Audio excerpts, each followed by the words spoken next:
ನಿವಾಸಿಗಳು.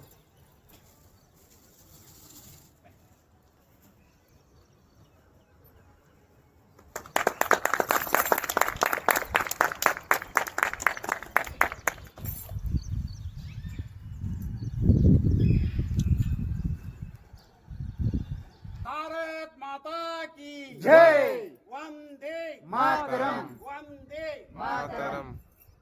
ಈಗ ರಮೇಶ್ ಪತ್ನಿ ಜನವರಿ 26 2 ದಿನ ರಾಷ್ಟ್ರಕ್ಕೆ ಕೊಡುವಂಥ ಗೌರವ ಇದು. ಇದರ ಜೊತೆಗೆ ನಮ್ಮ ದೇಶದಲ್ಲಿ ಈಗಾಗಲೇ ಬಸ್ನೀರು ಹೇಳಿದ ಹಾಗೆ ಸಾವಿರಾರು ಜನ ಮಾತ್ರ ಅಲ್ಲ, 6.5 ಲಕ್ಷ ಜನ ಈ ದೇಶಕ್ಕಾಗಿ ಈ ಮಣ್ಣಿನಲ್ಲಿ ಭಾರತ ಮಾತೆಯ ಪದತಲದಲ್ಲಿ ಜೀವನವನ್ನು ಅರ್ಪಿಸಿದ್ದಾರೆ. ಈ ಸಂದರ್ಭದಲ್ಲಿ ಅವರೆಲ್ಲರಿಗೂ ಕೂಡ ನಾವು ನೆನಪು ಮಾಡಿಕೊಂಡು ಅವ್ರನ್ನ ಸ್ಮರಣೆ ಮಾಡಿಕೊಳ್ತಾ ನಮ್ಮ ದೇಶ ಮುಂದೆ ಚೆನ್ನಾಗಾಗಬೇಕು, ಭಾರತವಾಗಿ ಉಳಿಬೇಕಾದ್ರೆ ಇಲ್ಲಿರುವಂಥ ಒಂದು ರಾಷ್ಟ್ರೀಯತೆ ಇದೆ, ಇದು ಒಂದು ಅಸ್ತಿತ್ವ ಅಂದರೆ ನಮ್ಮ ದೇಶದ ಆತ್ಮ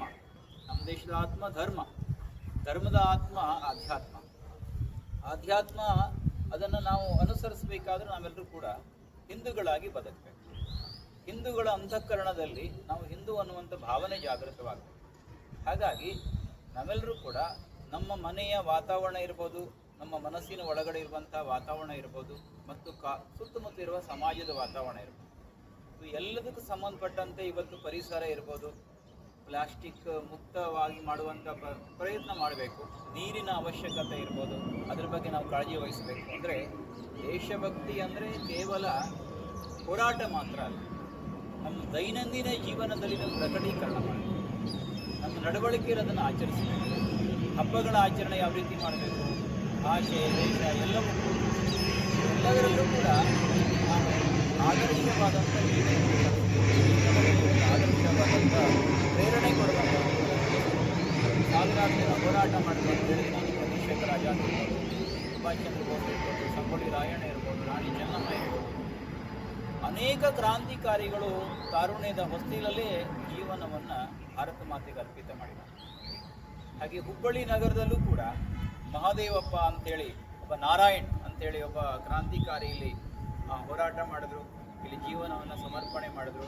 ಹುಬ್ಬಳ್ಳಿಯೂ ಕೂಡ ಸ್ವಾತಂತ್ರ್ಯ ಹೋರಾಟಕ್ಕೆ ಭಾಳ ದೊಡ್ಡದಾದಂಥ ಒಂದು ಅಡಿಗಲನ್ನು ಇಟ್ಟರು. ಸ್ವತಃ ಬಾಲಗಂಗಾಧರ ತಿಲಕರು ಬಂದಾಗ ಇಲ್ಲಿ, ಸರ್ದಾರ್ ವಲ್ಲಭಭಾಯ್ ಪಟೇಲರು ಬಂದಾಗ ಇಲ್ಲಿ ಸಿದ್ಧಾರೂಢರು ಜಾಗ ಕೊಟ್ಟು ಅವರಿಗೆ ಒಂದು ಸಭೆ ನಡಲಿಕ್ಕೆ ಅವಕಾಶ ಮಾಡಿಕೊಡ್ಬೇಕು. ಹೀಗೆ ಪ್ರತಿಯೊಂದು ಊರು ಕೂಡ ಗ್ರಾಮಗಳಲ್ಲೂ ಕೂಡ ಸ್ವಾತಂತ್ರ್ಯದ ಕಿಚ್ಚು ಹೇಗಿತ್ತು ಅಂದರೆ, ಒಬ್ಬ ಲೇಖಕ ಲೇಖನಿಯಿಂದ ಬರೆಯುವಾಗ ಕೂಡ ಅವನು ಹೇಳ್ತಾನೆ, ಈ ದೇಶ ಹೇಗೆ ಎಲ್ಲವನ್ನ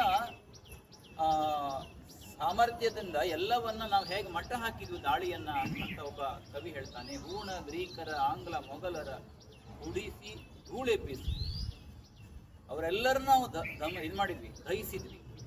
ಗೆದ್ದ ನೆಲದಲ್ಲಿ ಧರ್ಮ ವೈರಿಗೆ ಚಿರ ಸಮಾಧಿಯ ನಿರ್ಮಿಸಿ. ಯಾವ ನೆಲದಲ್ಲಿ ನಾವು ಗೆದ್ದುವ ಆ ವೈರಿಗೆ ಇಲ್ಲಿ ಸಮಾಧಿಯನ್ನು ನಿರ್ಮಾಣ ಮಾಡಿದ್ವಿ. ಆ ಸಮಾಧಿಯ ಮೇಲೆ ನಾವು ಇವತ್ತು ಸ್ವರಾಷ್ಟ್ರದ ಸ್ವಾಭಿಮಾನದ ಆತ್ಮನಿರ್ಭರ ಭಾರತವನ್ನು ಕಟ್ಟಬೇಕಾಗಿದೆ. ಎಲ್ಲರ ಮನಸ್ಸಿನಲ್ಲೂ ಕೂಡ ದೇಶಭಕ್ತಿಯ ಭಾವವನ್ನು ಜಾಗೃತಿ ಮಾಡಿಕೊಂಡು, ಧರ್ಮದ ಬಗ್ಗೆ ಅರಿವನ್ನು ಹೆಚ್ಚಿಸಿಕೊಂಡು, ನಾವೆಲ್ಲರೂ ಒಂದು, ನಾವೆಲ್ಲ ಹಿಂದೂಗಳು ಅನ್ನುವಂಥ ಭಾವದ ಜಾಗೃತಿಯನ್ನು ಮಾಡಿಕೊಳ್ತಾ ದೇಶಕ್ಕಾಗಿ ಬದುಕುವ, ದೇಶಕ್ಕಾಗಿ ದುಡಿಯುವ, ದೇಶಕ್ಕಾಗಿ ಸಮಯ ಕೊಡುವಂಥ ಪ್ರಯತ್ನವನ್ನು, ಸಂಕಲ್ಪವನ್ನು ಇವತ್ತು ನಾವೆಲ್ಲರೂ ಕೂಡ ಮಾಡೋಣ ಅಂತ ಹೇಳ್ತಾ ನನ್ನ ಮಾತನ್ನು ಮುಗಿಸ್ತೀನಿ.